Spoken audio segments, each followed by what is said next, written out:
welcome to Just a Conversation. Man, in the midst tonight, you have none other than, to my left, Minister Amon. In the middle, Brother Matthew, and our Minister Hayden. Don't forget to hop on over to our YouTube page, which is Just a Conversation. Don't forget to subscribe. Also, when coming in, don't forget to share this program out. You know, it's been an awesome week. It's been an awesome time.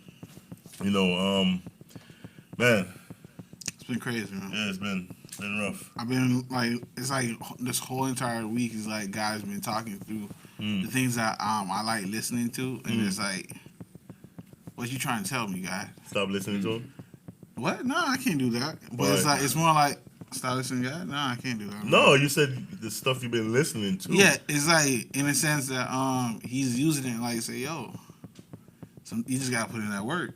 Okay. It's like, well, the Bible says faith without works is dead. exactly, and it's like I was watching this movie called Dolomite, just Eddie Murphy. Yeah, Eddie Murphy. And I was like, and he was teaching. He was showing like, yo, this guy. Even though everybody around him have been telling him like, oh, no, you can't. This is how things work. You're supposed to keep your head down and just live the life that is set before you. He's like, nah, I'm gonna switch it up. I'm gonna walk a different lane. Yes, it's gonna be tough. It took him. He didn't actually seek success until he reached in his 40s. He's been trying to pursue his dream since he's 15. And he finally made it. And he finally made it. His movie is kind of suspect, but the thing is, he's one of the. Personally, I always think Eddie Murphy movies are all suspect. No, I'm not talking about Eddie Murphy. The guy who he's actually portraying. The thing is, Rudy Ray Moore? Yeah, Ray Moore. He was just talking about how he was the actual first black man. Correct me if I'm wrong, anybody on Facebook. But he was one of the first black men to actually show that black people can make their own film. They don't have to follow Hollywood. And it's like, yes, they may say no now, but when you create your lane and they see success, everybody's gonna come after you, come towards you, want to learn or to work with you. So I'm like, all right, I thank you. So he made the first black film. Yeah, he is. So it wasn't what's that guy name? Spike Lee? Nah. I think Van Peebles was before. Nah. Van Peebles was before that. The guy was from the 50s or 60s. Yeah. He was back. Yeah, he was like, it was during the time when Bill Cosby was like popular. Like, wow. Yeah. Young Bill Cosby. Yeah, young Bill Cosby. I'm like, But yeah, I mean, I haven't seen the movie. You know, I'll watch it though, just to kind of get up to speed on it. You know, but sounds pretty good. Yeah, it was really You know, good. sounds pretty awesome. You know, anything that have to do with us, our people, you know, producing something, you know, that's an awesome thing. You know, because I think a lot of us, you know, we sit back in our shell and we're scared to step out. You know, I don't know if we're just scared of rejection or we're scared of like, oh, we can't do it as good as the other person. But I've seen Spike Lee do a lot of movies that was good. Bill Cosby himself, you know, like you said, did movies that was pretty good. So, yeah, I mean, I don't see why not. There's a lot of stuff we could do. I think sometimes just following that blueprint, like to be a trailblazer, to just go a way that you never gone before. Right. That's kind of challenging when it's up to you. But that's what God is teaching us to do. Is like be that trailblazer, be that person who on that guiding light for those who are lost. But it's not easy. Like you even see when Abraham was chosen to go away, and Lot was like, I see the well-watered plains of Sodom and Gomorrah. And he chose to go that way because what he already seen, everything was in place. Everything was already structured for him to go. So it was easy for him to go that way. But that wasn't the way that, you know, Abraham was destined to go. Abraham was destined to go a way that he didn't see, just by faith. And that it's kind of challenging to do that. So I give, pioneers like Rudy Ray Moore, Dolomite, Melvin Van Peebles, Mario's father, all them pioneers that actually, there's a lot of inventions like the world will never tell you. That's true. That were from black folks that they've never gotten credit for. That's true. Even to take credit for something back then, could get you, in trouble or punished or whatever you want to say. So I think anything doing with you being in your skin would get you in trouble back then. yeah, it's You know, it's just rough back then. You know, and speaking of rough, we're gonna talk pretty much tonight, about how to your past, and I'm gonna be like, the platform tonight, because when you enter into a new change, or you enter into something where you want to change your life or do something different with your life, it's easy, for people on the outside to say, go pray about it, or seek the Lord about it and stuff like that. But the thing that a lot of people don't see, first of all, they hear your struggles, but they don't understand the struggles that you're really facing. Yeah. And when you really have struggles because you have been, you've pretty much been taught what you have been taught by the world, and then you're gonna tell me now that I converted, into the church, I'm just supposed to drop everything, and people look at it like, yo, how do you do that? And a lot of people always see the beginning, and they see the ending. Whether you succeed or you fail, they see that part. Yeah. They see when you come in, wherever you come in, they see that, and then they see how you end up. Yeah. So if you end up great, you end up good. Yeah. But a lot of people don't see the middle. And I do believe, like, as Christians, we should get therapy. Yeah. Facts. No, seriously, I believe as Christians we should get therapy, because a lot of stuff that we face in the world, it's like, how do you, if somebody cannot relate to you, and on that aspect, how do you overcome that? How do you change that? A lot of people deal with a thing called past hurt, and because they're dealing with past hurt, they don't know how to move forward. Yeah. So even when you tell them to seek the face of the Lord, or go pray about it or whatever, that middle part, they're not getting no counseling. Yeah. And if they reach out to you, how are they going to get a hold of you? You understand what I'm saying? So if they reach out to you, I like me personally, I went through, and my past hurt has nothing, to do, to what made me who I am today. I became who I am today because I was willing to change my mind and change my way of thinking and my way of living, and people see you, still associate you with your past. And when they still associate with your past, when you have not overcome it, when you have not dealt with it, it's like you always say, you have the root of the problem. When you haven't dealt with the root of the problem, it still shows its ugly face. Yeah. And the thing is that, people see when you enter into a church, they see how you come in. You come in rough. You come in like pretty much, like you're just full of jagged edges. You're just ready to prick, stab anything. You know what I'm saying? And they don't see the middle part. When you did the change. Yeah, and then people would say, look at God. Yeah, it was God. I give God the credit. But the Bible said faith without works is dead. So if you don't put no works behind it, it doesn't matter how much because you have a lot of people that said, like the Bible said, they have a form of godliness, but they deny the power thereof. Yeah. So if you have a form of godliness, you're not going to change. If you're just going to be a Sunday morning person, you're worshiping Sunday. Yeah. You're not worshiping God, because when you have a desire to change, you'll change everything about you. You'll change, your aura, everything that has anything to do with the past. Like the Bible said, the old man, you will change all of that. Yeah. But the thing that a lot of people don't see is the middle. It's just like when somebody's on like a drug and they're coming off that drug. That middle part is rough. And you find a lot of stuff in that middle. Yeah. And people do still struggle in that middle. Of course. And whether whatever you were addicted to or whatever you were strung out to, it shows its ugly face in that middle. So between the time that you go somewhere for therapy, and then when you start your therapy, and then the process, people don't see that process. No. And that's the thing. Like people, I want folks to understand. Like that process, you gonna fail. Oh yeah, a lot. You gonna fail. And I remember going through the process. I failed over and over and over and over and over and over again. We all do. But the Bible said, listen, it doesn't matter how much time you fall, as long as you get up. Get up, yeah. You'll be fine. And people see you come into the church, this tough, person, and then now they see you years later, and they're like, man, look at God, you have changed. And you're like, okay, I understand I've changed, but you didn't see the part in my middle where I reverted back a couple of times. Yeah. Where I felt like I was doing good, and I felt like, man, I'm good, yeah, I got this under control, and then boom, somebody just triggers something inside of you and raise that old man up. You didn't see none of that. And a lot of people don't see none of that. And to me, when you're going through that stage, what helped me get through that stage was I started to do a lot of writing. Yeah.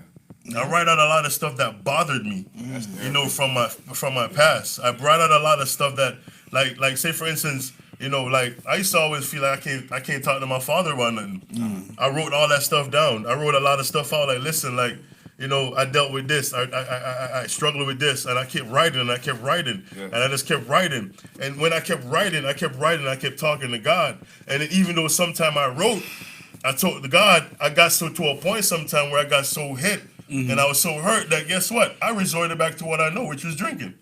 So I failed. Yeah. But all that is process. Yeah. Nobody don't just get up and go run a half a mile and they run it in 2 minutes. Yeah. It takes training and it takes a process. And you know, I struggled with that for like years. You know, because you're trying to like some of the stuff you're trying to wipe out your mind. You're trying to wipe it out your memory. But then you come to a realization like, listen, I can't wipe it out. It's not easy. Yeah. So I'm either gonna deal with it. Yeah. Because fighting it is not gonna help me. You know, so when you face, you know, certain situations and you're trying to change stuff about yourself, you know, yes, I understand it's awesome to pray to God about it. But that middle part takes a lot of work too. Yeah. And a lot of people give up in that middle part. Yeah. There's many times I wanted to give up.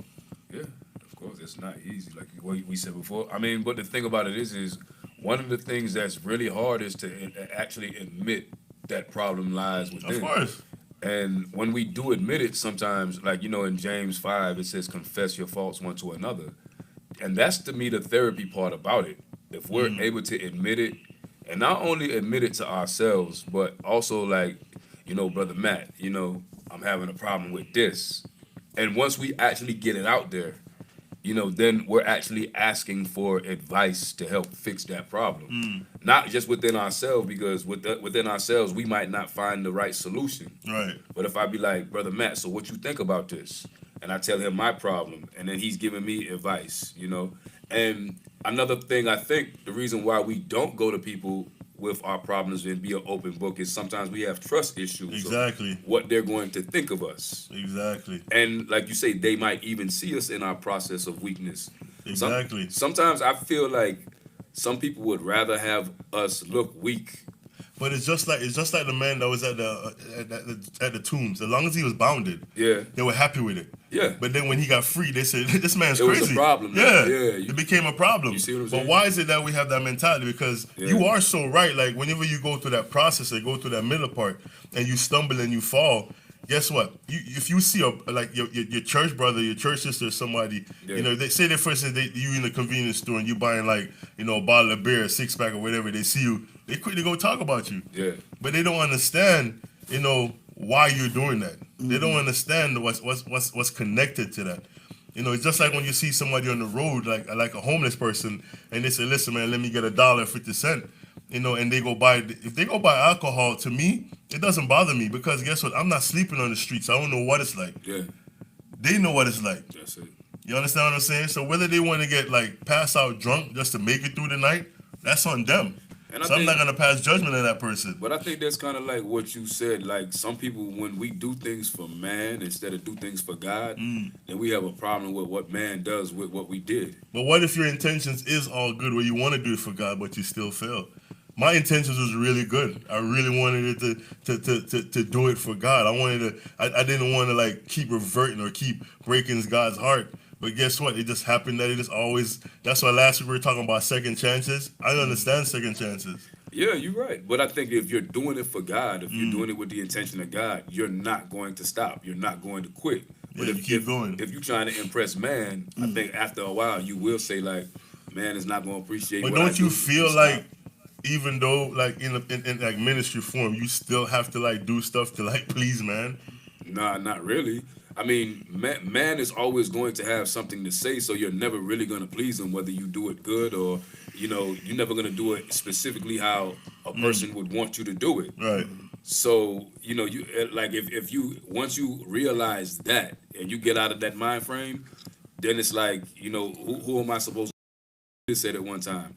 Am I supposed to disregard what God says and do what man is saying to do? So, you know, once you come to that mental reality, then you not really gonna have that much of a problem with man thinks. I remember one time I was writing. I was having like some serious struggles in my marriage, and I was writing, and I got to a point where I just put, God, where are you? And I couldn't write no more. Yeah. I was kind of like, bro, like you say you never leave, you never forsake me, you never do this, you never do that. So where are you? Yeah. And then when you think about Job, the Bible said Job looked to the left, he looked to the right, and he's like, where's God when I need him? You know what I mean? And when you get to that point where you write that, you pretty much want to give up on everything. Yeah. You want to give up on God himself. Yeah. And you have to understand that there's sometimes there's something inside you that's keep pushing you to go because you're not doing it for man. And then sometimes I used to get like some backlash and some like I'll say something, and the answer I got, I didn't really like it because I wasn't used to being talked to like that. And I used to have to like bite my tongue and like, you know what, and it hurt. Yeah. And then I understand like sometimes we have to bear that pain for it to get better.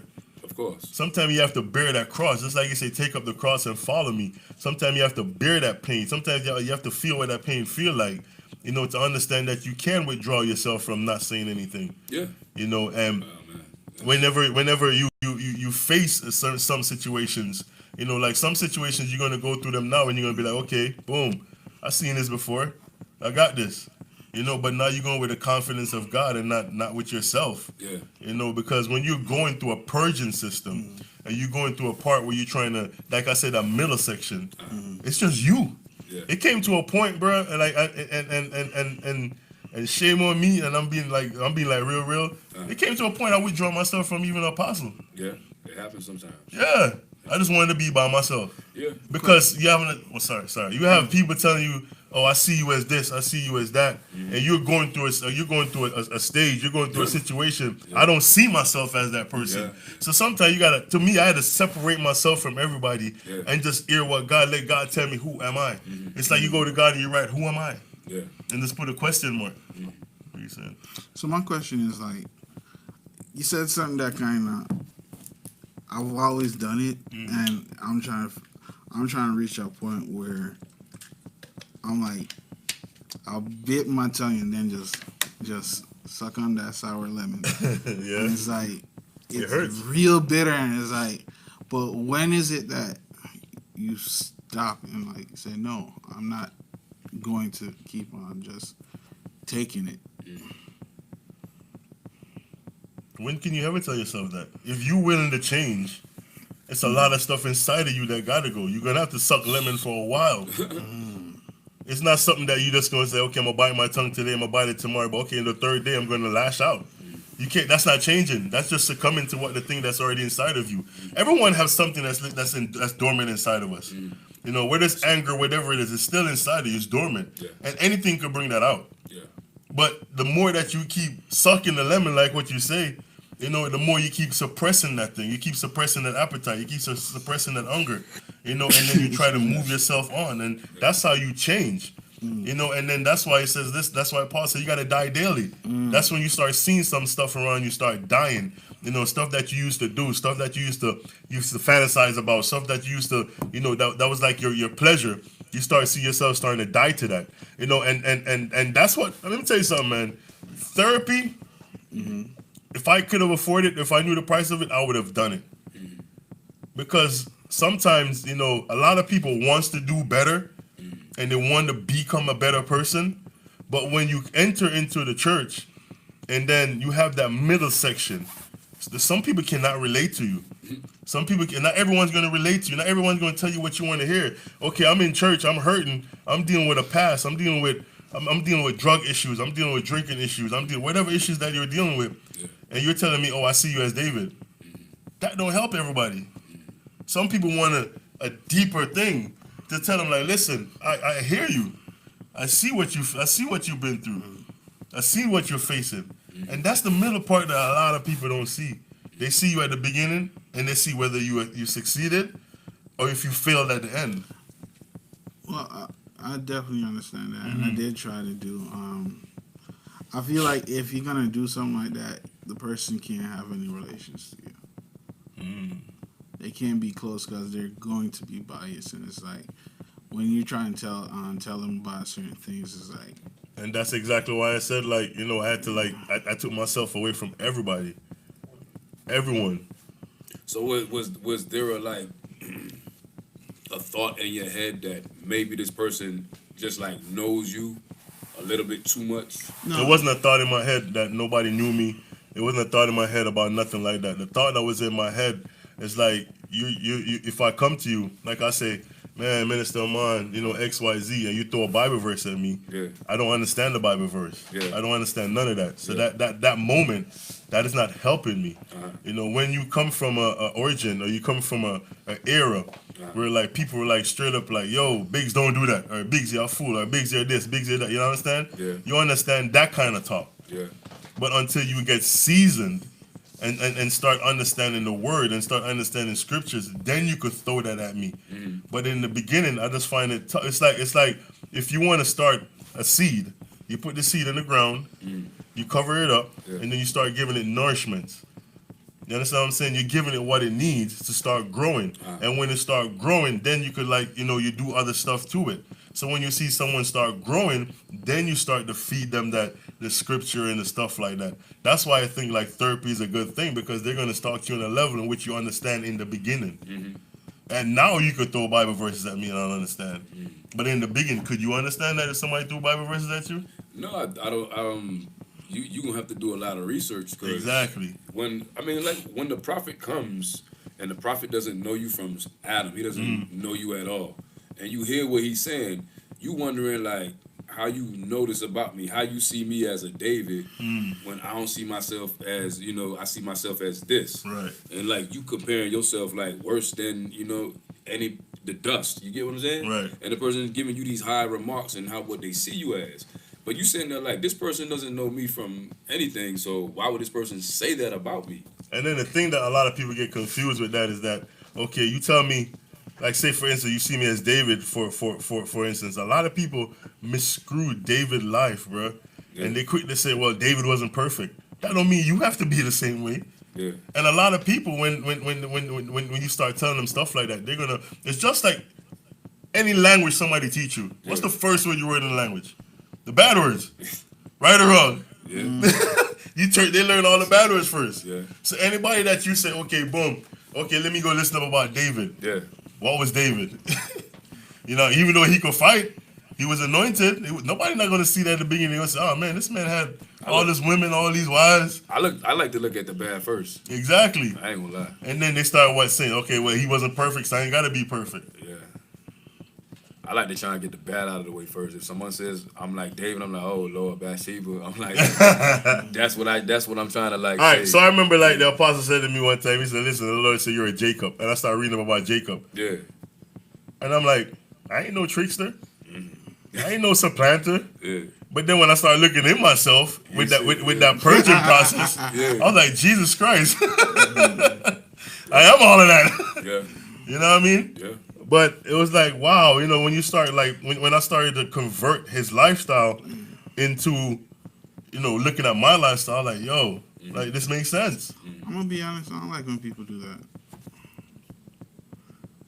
I don't like when they compare me to anybody in scripture, or at least Bro, your name is Matthew. Okay. Well, I'm nothing like that person.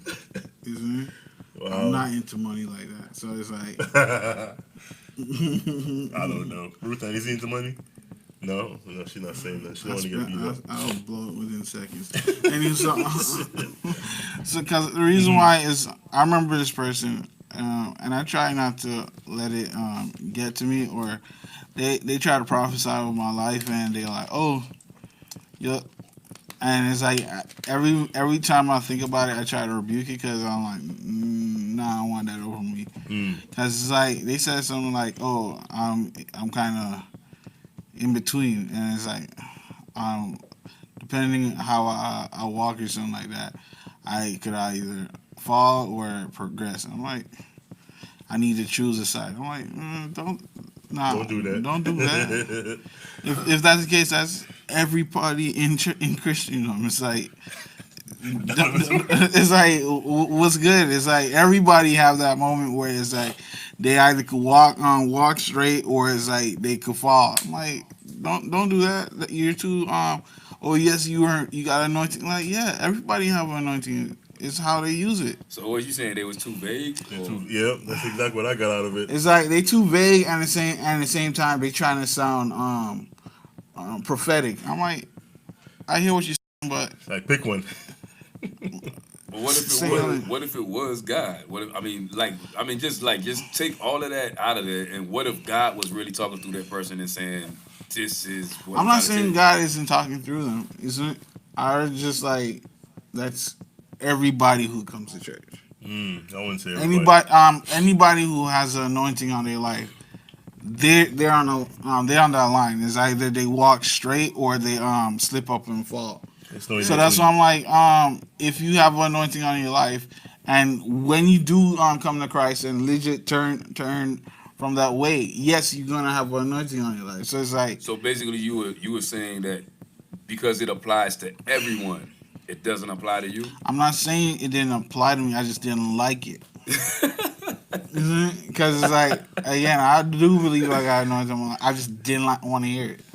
It's like, I mean, why you coming at me like that? You know something, and it's something that we see all the time. A lot of people enter the church, and the first thing they say, "I have past hurt," right? And when you say that you have past hurt, what is it that has hurt or affected you, that's created you who you are today? You know, and when I used to write a lot, you know, I understand, like, at this age of the game, when you're talking about you struggling with past hurt or past whatever you went through, you know, you have to start off with a blank sheet of paper, bro. Yeah. Because the thing that bothered me when I was writing the whole time is like, why when I was in school, you gave me a book and say color in the lines? What if I didn't want to color in the lines? You're forcing me to color in the lines. Yeah. So we've been forced our whole life to do certain things. Oh yeah. So now in this stage of your life, if you say, listen, I struggle with past this, you need a blank sheet of paper and just start writing. Let me tell you something. Writing down a lot of stuff that affected you or bother you helps you. But it helped me. I can't speak for everyone. It helped me overcome a lot of stuff. It helps because you're recognizing like the it's a lot of stuff inside of you that you never knew existed. You're recognizing things. Yeah. And you have to be able to, you know, recognize it instead of deny it. A lot of us see things in our life and we deny it. We like to sweep it under the rug. But that's what we do. And we think that fixes the issue and it doesn't. And I think what happens a lot with a lot of us too is, like, I have stuff swept under my rug and I'll be like, Look at Minister Hayden's rug. He got more stuff under his. Like, it'll make mine seem a little bit better. And I think that's the problem that we have. You know, I see it in my daughters. My daughters do the same thing. They do something they're not supposed to do. Like, they spill their bottle of water, and then like one of them has a full bottle. They be like, "Well, she spilled hers too, and hers was had more than mine." I'm like, "But that's wrong. It doesn't matter if she had more than you. Both of y'all wrong, and you wrong for telling each other." At the same time, y'all should be trying to help each other clean up the mess. Right. And I think that's what we neglect to do. We neglect to help each other, you know, as brothers. And then you know what it is? It's like you don't deal with the issue, and it follows you. It follows you for your whole life, bro. Yeah. And then you start. That's why they always say hurt people. Yeah. It is true. Yeah. Because you meet someone that's not even like been through half the stuff you went through or even attempted half the things you attempted. Yeah. And then now you brought them into your world and you expecting them to be on that level with you or expecting them to where you can say, yo, move on or sit down or something like that. You can't talk to everybody like that. Yeah. And then you start hurting that person. You start making that person feel belittled. You know, you start bringing all that stuff into the relationship, and then you start hurting that person. And then what happened now, when, God forbid, you and that person separate, guess what they have now going with them? Your toxicity going with them because they're carrying it with them now. So hurt people do hurt people. So in order for you to move on and be happy with yourself, you have to start letting some of that stuff go. Yeah. I had to let a lot, bro, I have a book that I pretty much wrote. That's why you said to me that time when I'm going to release that book, I went home and I looked underneath the bed and I was like, this thing is still here. Yeah. And I was like, yo, there's a lot of stuff that I wrote down just to purge myself. Yeah. I had to do it for myself so I could get myself better. Well, I asked you that question about a book. Yeah, you did a while ago. That's therapeutic. I mean, and It was therapy, and trust me, after like pretty much just writing, it's a lot of places where I got, and one of, like I said, one of my biggest thing was like, God, where are you? And I just stopped writing from then. And then my other one, I started like a couple pages back. I put who am I, because I had to figure out who am I and not what I was made to be. You know, what people turned me into. You know, this angry person, this person that was just rebellious, this person that just loved the bottle. You know, that person that I became. You know, who am I? And a lot of us need to ask ourselves that question: who am I? Who are you? And really sit there and ponder and ask yourself who you really are, because who you are today is affected by your past, and you're carrying that. Well, a lot of us is carrying that, and we're trying to make that be our future, and that's not who we're meant to be. Just like with Adam and Eve, God made them naked, and then when they ate the fruit, what they did, sew fig leaves to try to cover themselves. It's just you and Eve there, bruh. Why you worrying about nakedness all of a sudden? You understand what I'm saying? Yeah. So you trying to cover up something with something dead, and Adam was the greater thing. Mm-hmm. We are the greater being. Yeah. He said he created us like he created us in the form of him. Mm-hmm. So we create spirit first. So we are greater than anything that we could put on us. Mm-hmm. And then you have to sit back and realize all of that and start putting that in the conclusion. Who am I? And that's what I had to do. When I said I separated myself from everyone, I separated myself from everyone, because I didn't want, just like when they were fighting, not fighting, when they were when the Israelites, you know, when they were coming out of Egypt, and the Lord said, listen, if the bird even flying there, I want y'all to shoot it down, because I don't want them to think, you know, the bird is what's doing this or anything that's doing that. Yeah. You know, I had to separate myself so that I don't want to hear nobody say nothing to me that's going to affect my purging stage. Yeah. But I think that the question that you're asking, the two questions, the first question, when you finished writing the book, when you ask God, where are you? And then you ask, who am I? Those questions are so tightly together. Yeah. Yeah, that you wouldn't even understand your beginning from your end, because I think there's a verse in, I think, Corinthians, Paul said, you know, we don't know who we are. It's like we look into a mirror, like dark. And we see through a dark, yeah. Yeah, but then you start to see clear. When he appears, you start to see face to face. We gonna know who we really are. But honestly, it took literally, I've been, you know, with my church for going on 7 years. Yeah. And it was literally 2 years ago I actually got my answer, who am I? That's not a surprise. You know what I mean? All that time I had to wait. All that time I had to sit back and relax. You know, take a lot of stuff that I would never taken when I was in the world. I had to take all of that, you know, rejections, you know, people talking down to me. A lot of stuff I had to take. And in the midst of that, I still got certain promotions. Yeah. You know, even when I was going through that, I still got certain promotions through my job. You know, and then I still understand, like, listen, okay, so God is still in the midst somewhere. You know, but when I want him, he wasn't there. But sometimes we have to sit back and listen. Yeah. Because when you have so much stuff is going through your head, and you're trying to purge stuff out of your system, you don't have time to hear what God is saying. So sometimes you have to take that break. And I needed that break when I wrote, God, where are you? I needed that break to find out where he was. He was there all along. Yeah. But I could not hear him because there was so much stuff that was inside of me that I was just letting out, just getting out of my system. And he pretty much is like, listen, I got you in a role right now, get it out. Yeah. Let it out. Yeah. Because whenever you let certain stuff out, and I was writing stuff out, you know, a lot of stuff was coming out of me. A lot of stuff that I held inside of me was coming outside of me, you know, and it was coming out, and he see it was coming out. And so it takes for you to empty some things, or empty some stuff out of your life, you know, some garbage out of your life, you know, for God to actually come in and find a home inside of you. Yeah. You know, because how you going to expect something pure to come in something corrupted and just transform it like that? Well, it's like what happened with Adam. Adam covered himself with fig leaves. So imagine how much coverings that we put on ourselves that covers who we really are. Exactly. And like you say, once you get it out on paper and you realize, like, you're looking at it and you're like, wait a minute, you know, why am I shaped like this? Where did I get this behavior from? Like you said, you know, bad in, and it stays in Stays in until you get it out, until you present it to a place where you say, You look in the mirror and you say, hey, that's not supposed to be there. And you start wiping it away and you say, oh, it's coming off. Bro, God did not create us to be No. malice, No. to murder people. He didn't create us to have anger. He didn't create us none of that. Bro, the man, when God created the garden with Adam and Eve, he looked at everything and said it was good. And then he created them. That means everything was functioning before he even created man. Yeah, it had to. So Adam didn't have to do nothing. No. He could walk around all day, Yeah. chill, do what he had to do, and the garden watered itself. Yep. It sustained itself, cut itself. He had to do nothing. Yeah. And you know, we just got all this stuff that's embedded in us. I never went to a class about anger or not speaking to my brother. I never had a class like that coming up in all my life. So where did it come from? Where did it come from? And that's spiritual wickedness. That's where the devil came in. That's where the devil came in.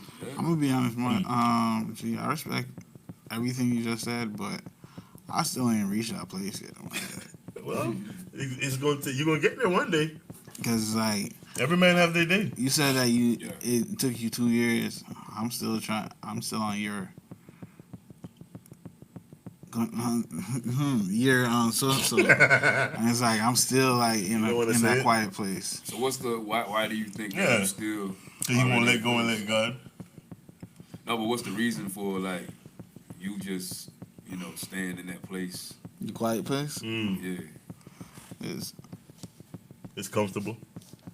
it's not even about comfort because it's more like it's stagnation. So it's like I know it's a little bit better than stagnation now, but because it was for a period of time. You're comfortable. It was stagnation.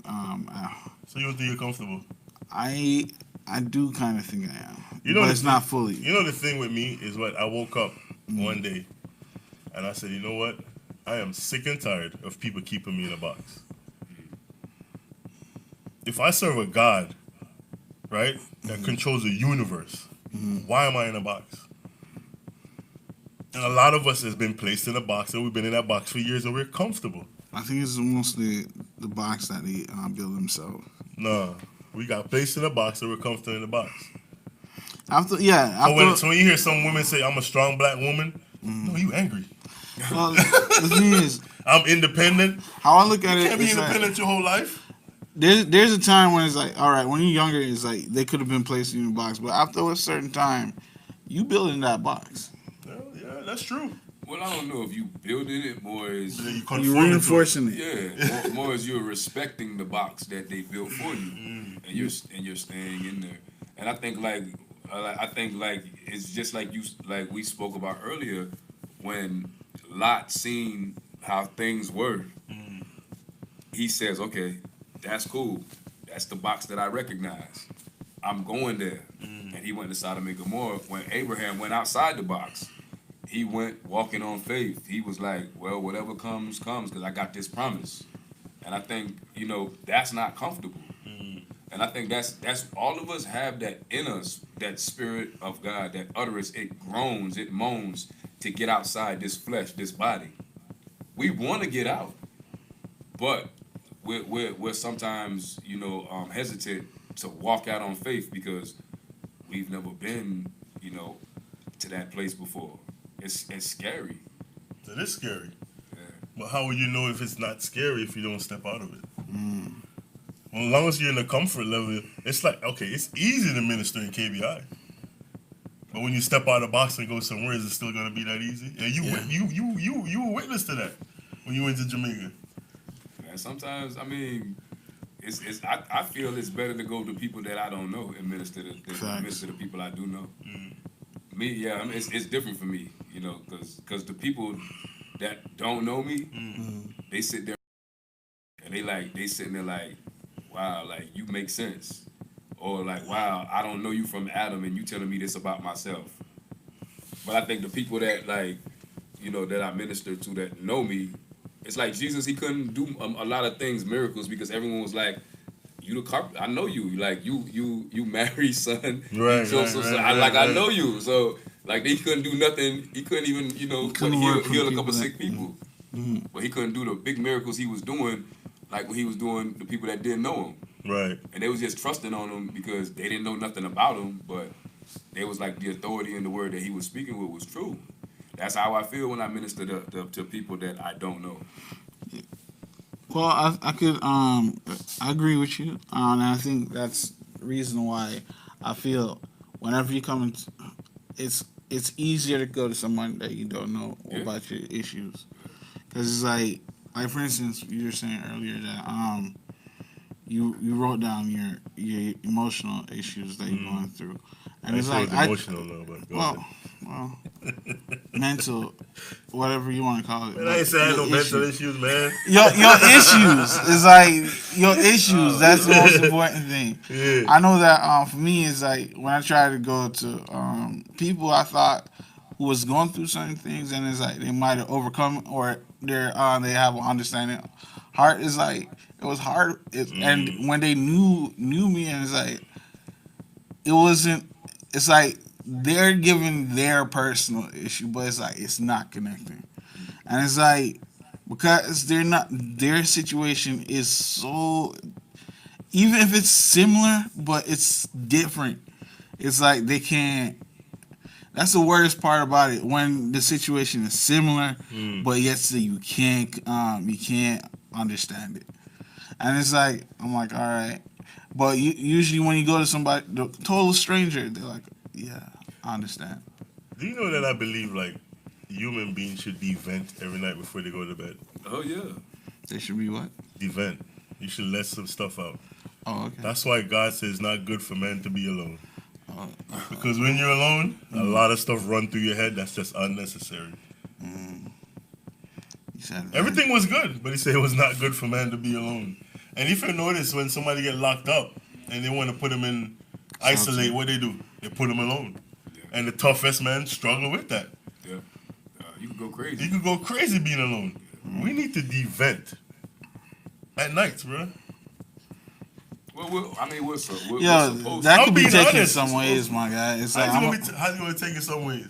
well, at least you have a wife, but so No, but I mean, in terms, all right, in terms where like he's like the Bible says, if you have an art with your brother, if you have a problem or argument with your brother, like go and leave your gift at the altar and make it right with him, because you can't go to the altar and pray for anything if you still got a problem that's lingering. So you know, and just like you saying, minister. We have to do it before the sun goes down. Exactly. Because our prayers ain't gonna make it. And you know, it's actually I'm happy you brought that up because, you know, some weeks back, you know, Donovan Minister Moore had a situation and he called me, I never answered. And you sent him a text and he said, bro, you know what, don't worry, man, I love you, man. And I was like, that hit me. Yeah. Because the way that it hit me is because I placed you in that situation. And the reason why I can say I placed you in that situation because the Lord was saying, listen, no, go ahead. I've released you. And I was like, nah, let him go ahead. And then to see like the backlash that you got, it like affected me. And I'm like, if I'm supposed to be my brother's keeper, I should have never done that. You know, and I don't want to be like, you know, a Cain trying to kill Abel. You know, but you know, that human will, you know, you make mistakes. And then you just gotta say, you know what, Lord, just forgive me. You know, when you send that text, bro, that text like hit me and I was like, man, you know, like why? You know, why do we succumb so much to this human side of us? You know, and not, you know, do what the Lord is telling us to do. And it's because we're not always our minds is just we're just so focused, you know, on ourselves, and we're not focused on what the Lord is telling us most times. well, I was reading this book a while back. So I'm sorry, man. No, it was, when I said I loved you, I had really dealt with myself about it too, and I said, you know what, it's fine. That's my dude. I love him. So when I said that, it was like you really, I didn't have nothing to say. I was good. What are you saying now? Yeah, I was saying I was reading this book, right? It's shocking, but yeah, I was reading this book, and it's like it was pretty much talking about how it's easier for the man to seek out comfort. So what I mean by that is like, yes, it might not be good for you, but because it's easy, because it's not causing that discomfort feeling. You want to do that's how your habits are created. It's based off something where you feel comfort, where it feels easy to you. So yes, if you're a workaholic, instead of dealing with a situation that's emotional, You gonna keep working. you're gonna work because it's easier for you. And it's like that's why you know better, but the better is uncomfortable. So it's like the thing that you're gonna do is the thing that brings comfort, the thing that you're used to, and it's like, they were talking about in the book that's like the biggest thing for people is like they don't seek discomfort, they go for the thing that they're It's comfortable. comfortable. Yeah. And I'm dealing with that right now because it's like it's hard for me to get up to like say, you know what, I'm going to seek that discomfort. I'm gonna get up in the mornings to work out. It's not easy. It's not easy. It's not easy, and it's like eating healthy. It's tough. It's alright. But it's like my biggest thing is to actually say, you know what, I'm getting up and I'm going to stay consistent. That's the hard part. That's my hardest thing because I can get up and work out. Bro, you know But what? if I'm gonna be consistent, I'm gonna be real with you. What I value more than being consistent is increase. I don't care if I just like let's say for instance I want to like fast or I can do an hour, but then next time I can't do less than an hour. So I don't want to just do an hour. I want to be like an hour and 25 Right. minutes. You keep increasing it. Hour and a half, hour and 45 minutes. You see what I'm saying? Yeah. Instead of being consistent is overrated to me.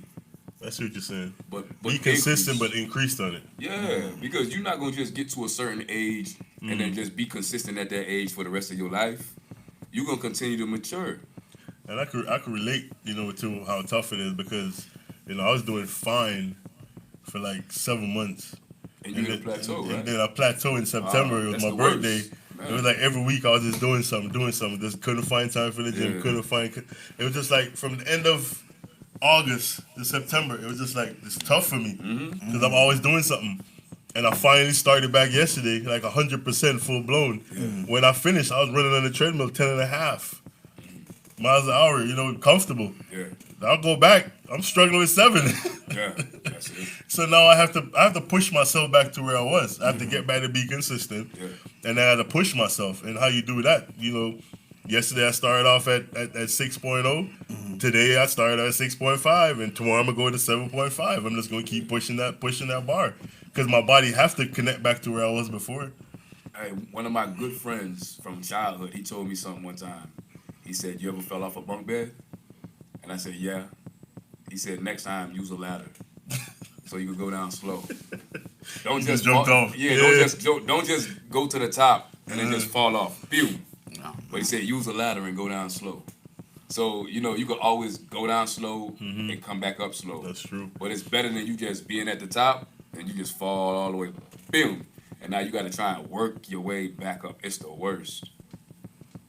So when he said it, I was like, man, It's true. I appreciate that. That's one to grow on right there. It's true. And a lot of us is gonna fall off. Yeah. A lot of us fell off. I've been on this earth for 38 years. Yeah. And, I've been around my father a lot in my life, and my father has never heard me curse. Until I think it was almost a month ago when somebody just struck that nerve in my system. See, I failed. I'm a human being and I failed. Wow. And that dude, it had a lot to do with my sister and whatever. Yeah. And he just triggered me that day. I just say, listen, bro, like me came out. Is it good? No, it's not good. But we're human beings, and I'm gonna say, listen, I failed, but I confess my sins to the Lord. Yeah. And I ask him to help me keep working on me. Yeah. You're gonna fall, you're gonna fail. But what do you do after you fail? You just don't continue on that road, continue on that That's ride. it. That's the main point. That's why I'm gonna keep saying, like, you have the start, you have the ending, but that middle part, you're still a work in progress. Yeah. And it's not for you to like take up people in the Bible and say, oh, they're not perfect, so I'm not gonna be perfect. No, you have to work to be better than that person, or try to get as close as perfection as you can. If you want to say you follow Christ, Christ is perfect, so you got to get as close to Christ as you can. You can't be like, oh, what they say, Moses was a liar, or he stammered. They said Noah was a drunk. and all this. No, you can't just base that on men in the Bible and say, oh, because they struggle with that, it's okay with you. No, it's not. You know, you should want to be a better person. You should want to be a better you. Every day you should want to be a better you. And that's my thinking now. Every day I want to be a better part of me. I want to be a better me every day. And the only way I could do that is to wake up every day and say, listen, what am I going to do today that I didn't do yesterday that's going to make me better? How am I going to be a difference maker today? And that's what we struggle with the kingdom. People don't want to be difference makers no more. They're just comfortable. It's okay to come to church on Sunday and leave. Have a form of godly, but have a form of godliness and denying the power thereof. It's a lot more power in it. But we don't take the time back to sit back and actually to research and learn and get deeper into this word, get deeper into the word and understand more. Yeah. You know, we just so surface read. We read the surface and we're like, okay, we're good. Oh, Timothy had Paul. Elijah had Elisha. So I'm good. Oh, I have the pastor with me. I'm good. Feel like the pastor can't get you into heaven. I feel like there's a lot of people, and I know that I kind of had. I'm not as much anymore as I was back then, but you know the bird, like the baby bird who was like, they see their brothers, siblings, or even their parents or colleagues going off and flying, and then it's like they're kind of like, all right, ready. I'm ready. But it's like when they get close to that edge, they like, yeah, look down and you get scared. it's like I look down like, what? We don't know what right now, and then it's like they just waiting for that person behind them. It's like to give them that encouraging push on forward. It's like I'm trying, yeah, and it's like yes, I'm building up my cover. I got this, but they still looking at the edge and like scared to jump, man. Yeah, can't be afraid to jump, man. Sometimes you just got to take that leap of faith. We talk about it all the time, but we're so scared to do it. So why talk about it? Don't preach it if you ain't gonna do it. That's how I say, and that's how I try to live my life. Like, I'm not gonna talk about it if I'm not gonna do it. And the thing is that a lot of people talk a lot of stuff and they're just not doing it because they're telling you, go seek the Lord, go pray to the Lord. But listen, you're gonna have some situations in that middle where you're gonna plateau, you're gonna fall, you're gonna take some step backs. But guess what? I want you to keep pushing. They don't tell you that. No one brings that to your light. They just say, pray about it, ask the Lord about it, and you're good. No, you're not good. No, you're not good. Because I'm going to pray about it, and then I'm going to go through that period where the Lord wants to see how much I'm willing to change. Are you really willing to change? He's going to give you that period. Just like with Jonah. He made Jonah use his human will. Jonah go to Nineveh. No, I'm going to go to Tarshish. He had that human will. He made him do it. God watched him buy the ticket, jumped on the ship. When he was out there, he created a storm. They threw him off the ship. The Bible says he created a fish. The fish swallowed him, right? But he's all that before that was his human will. He did what he wanted to do. But sometimes we have to understand we have that willingness to change. And if you don't have that willingness to change, pray. Pray. So until you're ready to change, my guy, you ain't gonna never jump. It's crazy. That's what Will Smith said. It's crazy. He said sometimes you just gotta jump. It's crazy what you just said, man. It's true, bro. I went through it. I could speak that way because I went through it, bro. I faced it. I looked at it. Like somebody say they saw death in their face, looked death in the face. I've been there. I've been where I've been shot at, bro. I've been where somebody shot the car and the car shaped. And a lot of people, how can you talk to me about that if you ever been through that? How can you talk to somebody about PTSD that's in the military when you never faced it? You don't know what these guys face over there. And they're not coming into the church. Oh, bro. You have that period, bro, where you're going to plateau. You're going to fail, man. And I failed. I failed miserably. I'm not afraid to say it. I did. I failed miserably. But guess what? I put one foot in back in front of the other and I kept walking. That's why I always say my favorite scripture is, yea, do I walk through the valley of the shadow of death, I will fear no evil, for thou art with me, thy rod and thy staff, it comforts me. That's my favorite scripture. And I believe that 100% to my heart because I know that I fell. I know that I failed. I went through the valley of the shadow of death, and I had no fear. And the only thing I fear right now is Christ Himself. And I mean, people could understand. They could do not. They could not do not understand. They could agree. They could not agree. But until you face it and understand, then you understand what I'm saying. Yeah, that's true. But it's a journey, man. Yeah, Just like the men's conference we have coming up, milestone. yeah. Huh? Enjoy the journey while leaving a legacy. Yep. The journey's gonna be rough, bro. Just like you have winding roads. Not every road is straight. Not every road is gonna be nice and clear. It's gonna have some potholes and some dips. Yeah. But you gotta enjoy it. But then you gotta leave a legacy. What legacy you willing to leave behind? People knew that you were scared to jump. I think I want to leave a legacy. You don't want to leave a legacy? That's not good, man. You're a man. You should want to leave a legacy. I like this. Minister Man, final words. Yeah, basically, your past is your roadmap where you started off at, Mm-hmm. and your future, is where all of us are going. And like you said, that in the middle, that's the in between your past and your future, and that's gonna be hard to deal with because you're always in a developing stage. Always. Yeah, you're not what you used to be, but you're transforming into something. It's like that caterpillar and that cocoon stage, and it's hard to be in that cocoon stage. You're gonna feel uncomfortable in that stage, but you gotta burst out to become that butterfly. So anyone that's going through that, just become comfortable with it. Until you're uncomfortable with it, and then you'll burst out of it into something else. You're that beautiful butterfly. That's my final thoughts. Matthew. Let's hear you. Yeah, my final thoughts is, well, I love it. it's based off some movies. I love movies. It's based off some movies I was watching. One was Bohemian Rhapsody, and the other was That's a song.